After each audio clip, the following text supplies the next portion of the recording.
My wife has been telling a bunch of lies ever since we first met. I mean, every detail is part of it, from who she is to what happened in her life, her being unfaithful, and her promises to change. I talked to her many times, catching her when she's most open, hoping she'd tell the truth among all her lies. But sadly, those confessions were just more lies.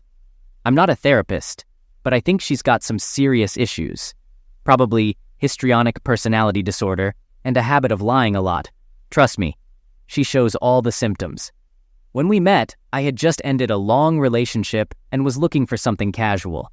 Back then, places like Adult Friend Finder were where you'd go for quick connections. Being careful with money, I found her online username and started talking with her.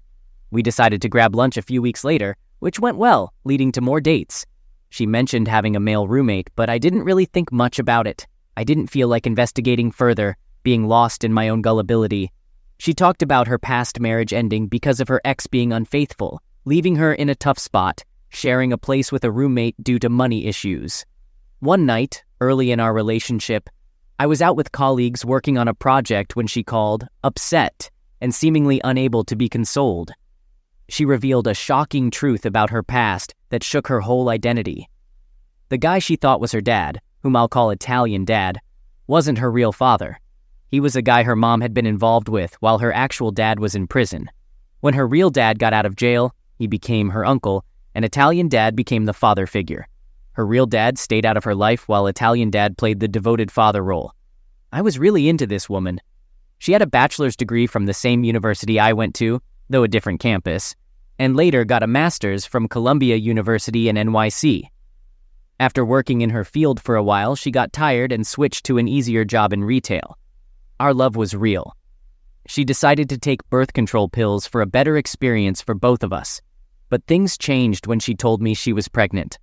I'm a loyal and honorable guy, committed to her. I had already decided to ask her to marry me. I wanted it to be a perfect moment, a romantic gesture that would blow her away. But with her being pregnant, emotions hit hard, and she was scared of me leaving her. Knowing her past struggles and guilt as an unmarried mom-to-be, I couldn't see her so upset. In that moment, I realized waiting for the perfect time wasn't an option. Without a ring, in our living room while she was crying, I proposed. It wasn't the grand gesture I had in mind, but at that moment, it was what she needed. Our son was born, bringing new energy into our lives and prompting us to establish a different routine. It was a busy time, typical for any new parent, but we made an effort to find moments for each other amidst the chaos. In the early stages of our relationship, she immersed herself in an online chat system with inappropriate conversations. She admitted being part of that community for a while and forming strong connections there. I understood the need for belonging, having my own online group, though it didn't involve inappropriate chats. I trusted her completely and expressed my approval. I even helped her create avatars for the site that matched its theme. Her passion for closeness was infectious and fueled my own desire, so I had no complaints. However, the lines between boundaries started to blur. Desperate to keep my wife happy, I remained silent about the things I noticed. One of the earliest issues unfolded a few months after our son's arrival. Coming home after a long day at work, I found her engaging in self-pleasure in our bedroom. Initially surprised, I thought about joining in, but then I saw her hastily concealing her phone, engaged in phone cheating with some mysterious man. I told myself to stay composed, thinking she was eager for a passionate encounter. But the memory lingered, etching itself into my mind. In the years that followed, including the present, I overheard secretive phone conversations where she spun captivating tales, creating alternate lives for herself and our family, entangling unsuspecting men in her web of fiction.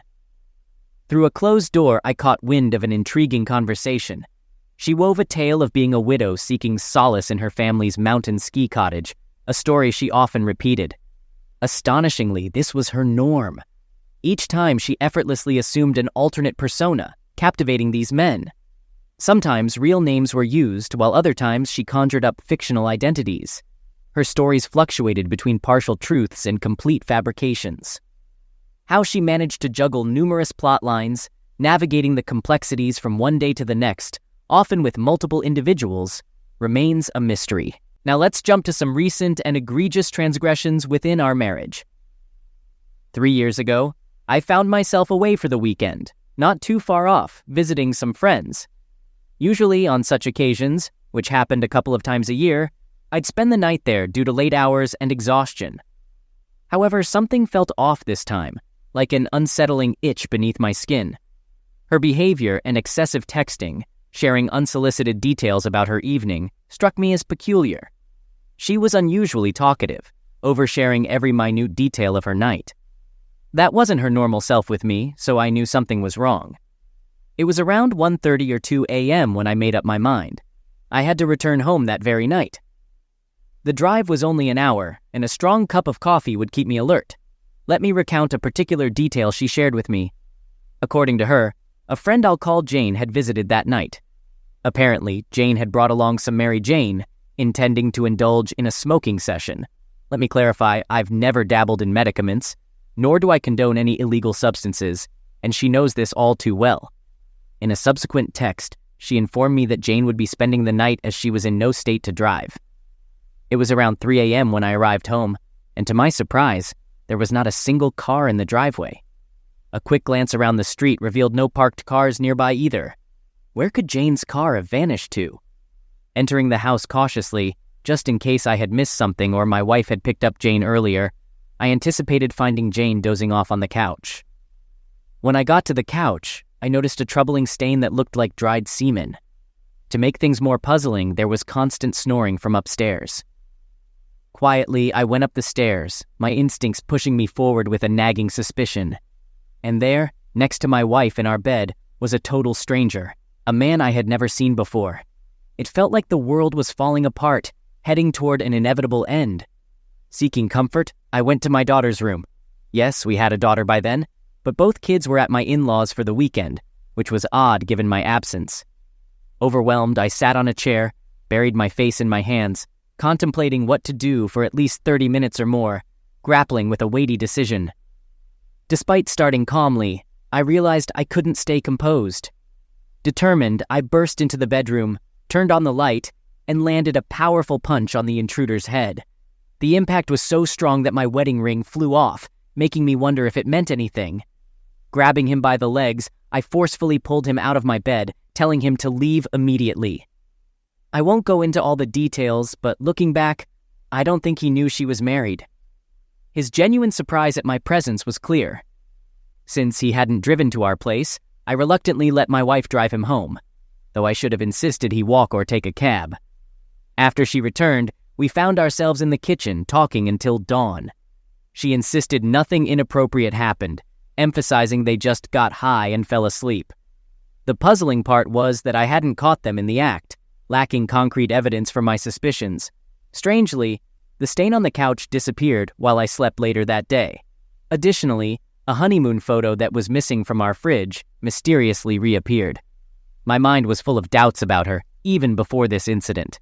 There were certain aspects of her life I avoided discussing, deeming them unimportant and not worth starting a conflict.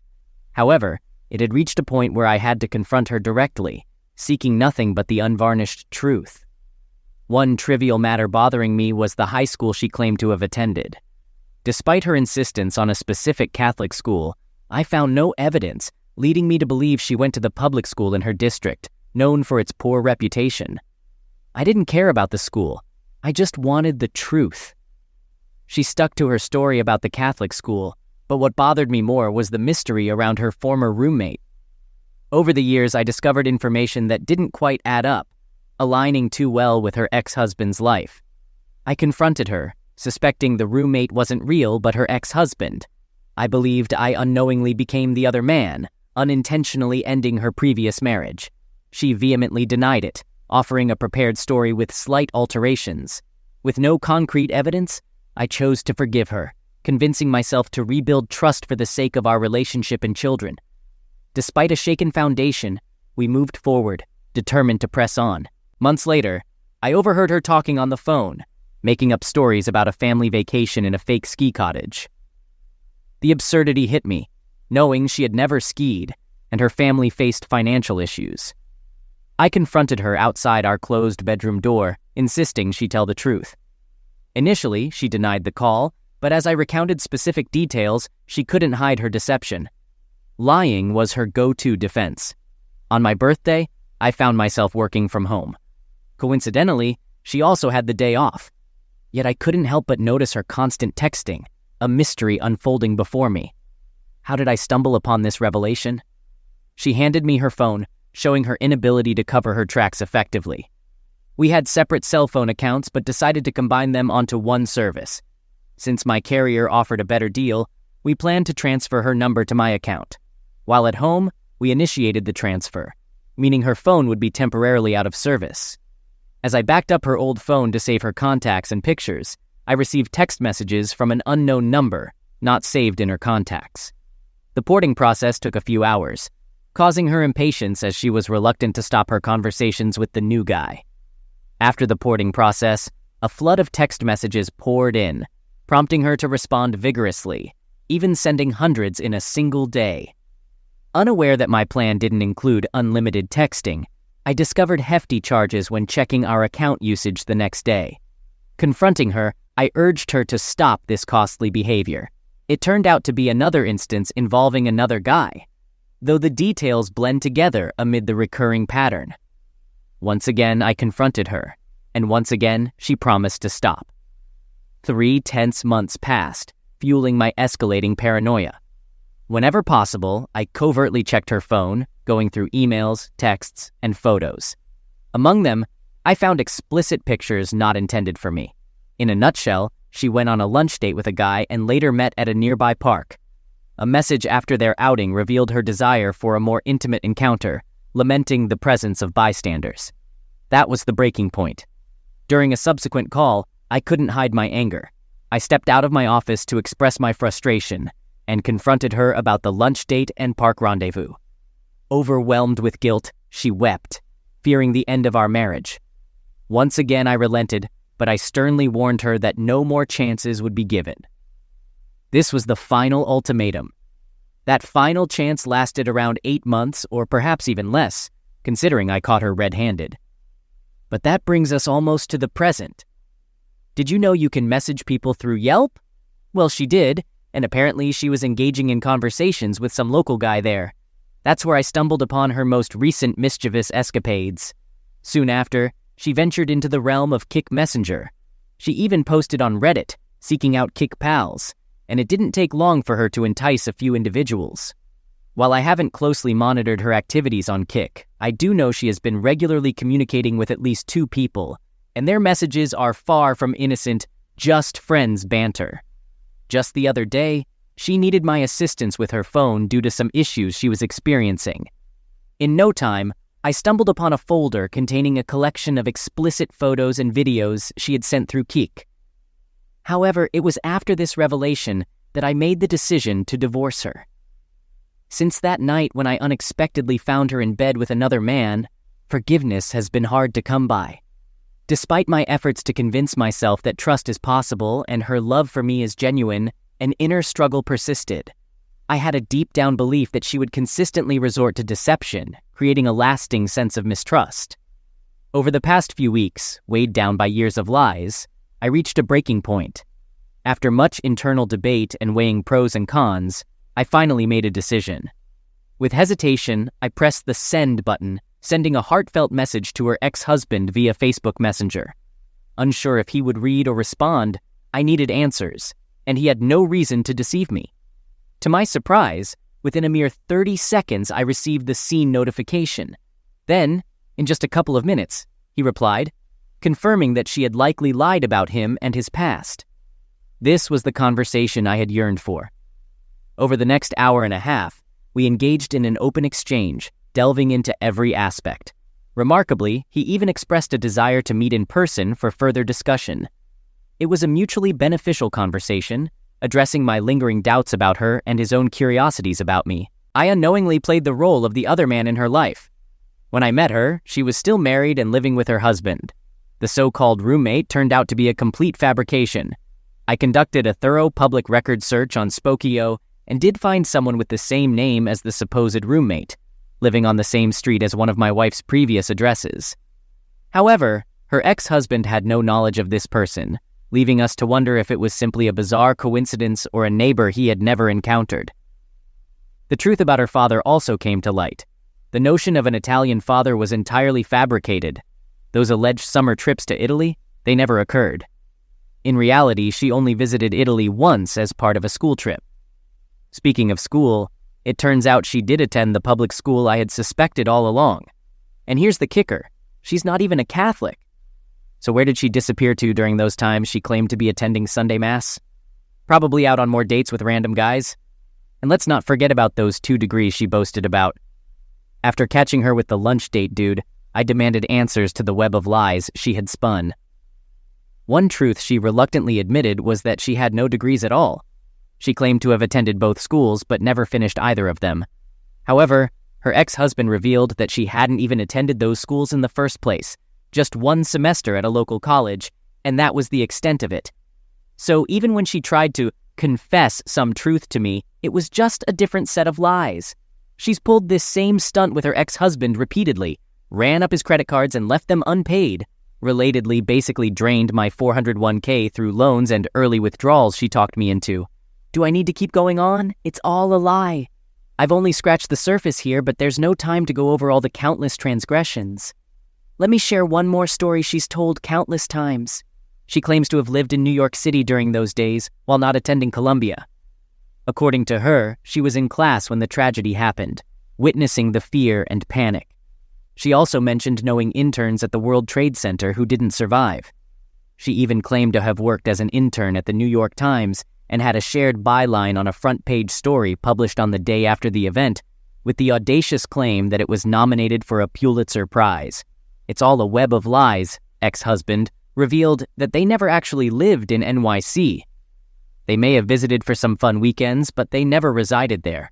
This is deeply offensive to all the New Yorkers who experienced the tragedies of Twin Towers, and it sickens me to my core. So I've made the tough choice to end my marriage with my wife. No trial separation for us. I've given her plenty of chances to change, but it hasn't worked. Counseling won't help either. I've reached my breaking point. The trust between us is completely broken. It's heartbreaking for the sake of our kids, but it seems like the only way forward. I believe it's the right decision in the long run, but I'm honestly scared of the challenges ahead and the difficulties we'll all face. My love for my children is strong, and I only want what's best for them. Here I am, at the end of my sad story, ready for the next chapter. Where do I go from here? How can I navigate this process in the best way possible? Money is tight for me, living paycheck to paycheck. It would be great if we could avoid lawyers. Neither of us can afford one anyway. Will she play dirty when it comes to the kids? I can't predict that. The uncertainty is unsettling. Surprisingly, I don't hold any ill feelings towards her. Despite everything, I don't wish any damage on her. It may sound strange, but I don't want to fight with her once this is all over. I want us to maintain a mature co-parenting relationship after I express my desire for a divorce. I need her cooperation to ensure a smooth transition for everyone involved. There are a few challenges to consider. We don't have family nearby who can provide immediate support. They're not too far, but not close enough for us to stay with them if necessary. My wife works from home, so we need to figure out a solution for her to continue working without risking her job. She currently takes care of dropping off and picking up our kids from school, so any changes in our living arrangements must consider that. A close friend who went through a divorce last year advised me to wait until after the holidays for emotional support. Being alone during the holidays really sucks. Besides, it will give me some time to plan things out, hopefully. I need your advice on what steps to take next, any helpful resources, and ways to support my kids through this difficult time. When my parents divorced, I was 19 and managed to handle it as an adult. However, my younger brother, who was only 13 at the time, struggled a lot. Now my own kids are 5 and 8, and I'm really worried about how this will impact them. I'm seeking guidance to ensure their well-being. Please, help me. By the way, in case anyone wonders, yes, she had an Ashley Madison account, but I didn't need their data breach to find that out. I discovered it during the whole ordeal on my birthday. It was just one of the emails I came across while using her phone.